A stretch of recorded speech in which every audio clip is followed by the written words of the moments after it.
Ustaz, titik 4, tolong dijelasin kenapa orang yang mau meninggal dan sudah meninggal umumnya yang takziah membaca surah Yasin. Pertama, apa itu takziah dulu? Apa itu takziah? Apalagi? Baik, ada sebagian mengartikan takziah itu melayat ya. Takziah itu berasal dari kata azza, bukan melayat. Dari kata azza asalnya. Azza ya'izzu, izzatan, ta'ziyatan.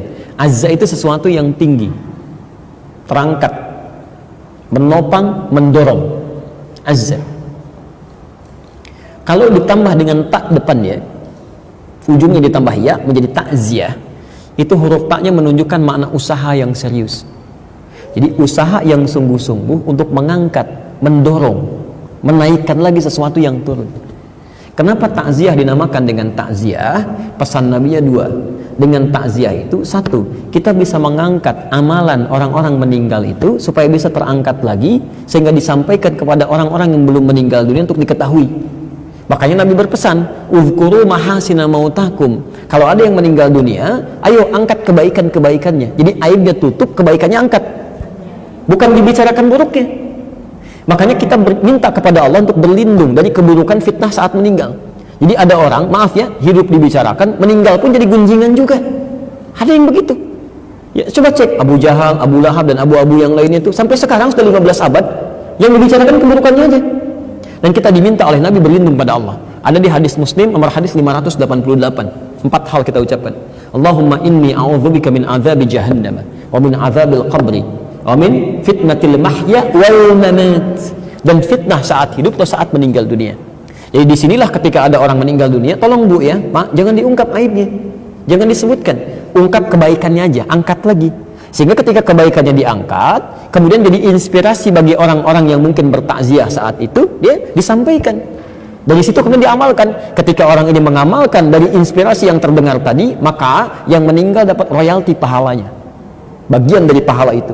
Itu ada di hadis Muslim nomor hadis 1893. Man dalla ala khairin falahu ajruhu mithla ajri fa'ilihi min ghairi an yanqusa min syai'. Siapa yang bisa menunjukkan kebaikan dapat pahala yang sama ya dengan yang mengerjakan tanpa dikurangi sedikit pun. 9 lafaz disebutkan di hadis Muslim. Idza matal insan in qata'a sa'iru amalihi illa min thalas. Jika manusia meninggal dunia, semua amalnya terputus kecuali 3 yang terus pahalanya mengalir. Terus mengalir. Sedekah jariyah, ya, sedekah yang pahalanya mengalir. Antum simpan mushaf di sini cuma modal 50.000, dibaca oleh orang, antum meninggal mushafnya masih ada, pahala masih mengalir. Ilmin yuntafa'u bihi, ilmu yang dimanfaatkan. Aw waladin shalihin yad'u lahu, atau anak yang soleh yang mendoakan untuk keduanya. Yang kedua, mengangkat orang yang masih hidup dari keluarga yang ditinggalkan oleh orang yang meninggal. Kadang-kadang muncul suasana duka, ada yang sedih, kan?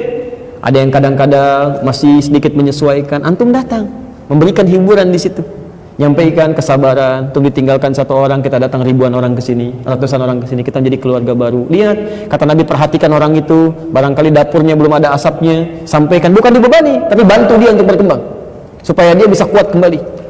Jelas di sini ya? Nah, dari sini untuk mengangkat amalan itu banyak caranya. Pertama dengan doa. Dengan doa. Ada memang hadis yang mengatakan bacaan surat Yasin, tapi sebagian mengatakan hadisnya dhaif. Walaupun ada yang mengatakan hadisnya sahih ya.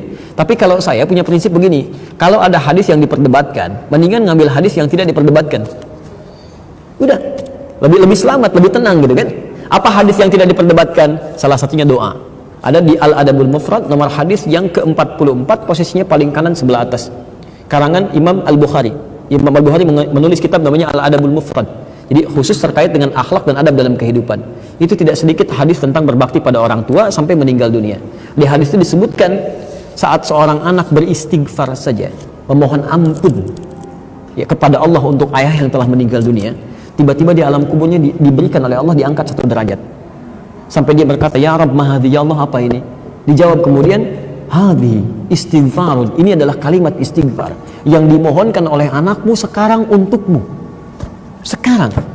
Jadi Anda bisa bayangkan ya, baru istighfar saja, Allahumma rabbighfirli wa liwalidayya warhamhuma kama rabbayani shaghira, diungkapkan kalimat itu. Makanya ketika ada yang meninggal, kalimatnya istighfar pertama kali, Allahumma ighfirlahu warhamhu wa'afihi wa'fu anhu. Itu begitu Anda ucapkan kalimat itu, diangkat 1 derajat di alam kuburnya. Diangkat.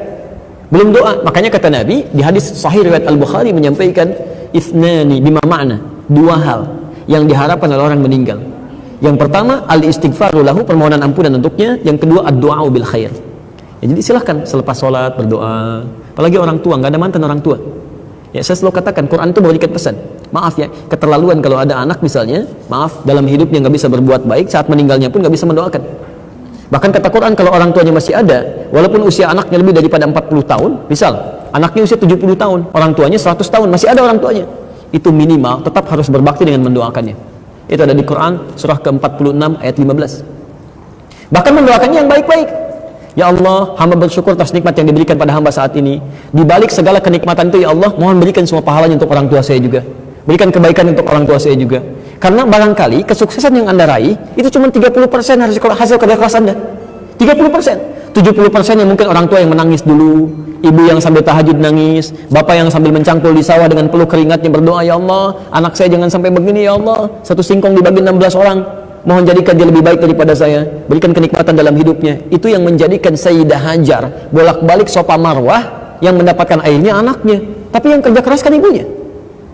Maka dari situ adabnya sendirinya doakan. Sudah hidup gak bisa memberikan senyuman, sudah meninggal gak bisa mendoakan juga. Dan Anda mengakui sebagai bagian orang tua gitu ya, itu tidak tepat. Dan doanya yang baik-baik ya, begitu masuk rumah sakit minta kesembuhan, minta kebaikan, bukan dibalik. Orang tua saat anaknya masih kecil, dia sakit sampai mempertaruhkan nyawa kan? Ya Allah, kalau bisa saya saja ya Allah, kalau bisa ya Allah, tolong berikan kesempatan hidup. Ini kenapa jadi terbalik? Orang tua di rumah sakit, ya Allah, lebih cepat juga lebih baik, tidak apa-apa ya Allah, saya ridha. Itu salah. Ya, ambil yang baik. Kita cukupkan dulu ya. Nanti yang lain mungkin sore saya jawab.